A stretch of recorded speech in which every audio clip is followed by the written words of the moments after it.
ধন্যবাদ। যিশুর নাম থেকে পিতাকে অসংখ্য ধন্যবাদ, যিশুকে অসংখ্য ধন্যবাদ, আর আমার দাদা ভাই দিদির ভাইকে পুরীর ধন্যবাদ, আর খ্রিস্টের সমগ্র ভাই বোনকে আমার অন্তর থেকে নমস্কার।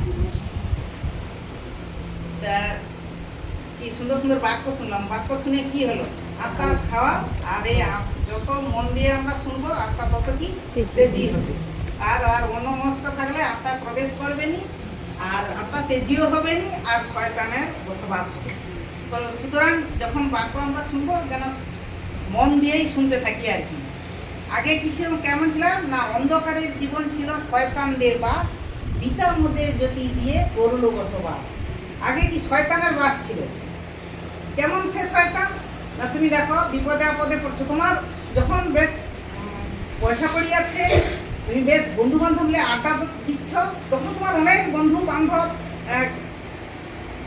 কাছে এসে ঘুরঘুর করছে, আর তুমি বিপদে পড়ো সুরসুর করে কেটে পড়বে। কেন?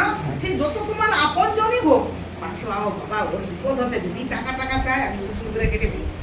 টাকা চাইতে গেলে বলো না, কোথার মধ্যে টাকা। এইগুলা হচ্ছে শয়তান, মানে তোমার মধ্যে বসবাসকারী শয়তান।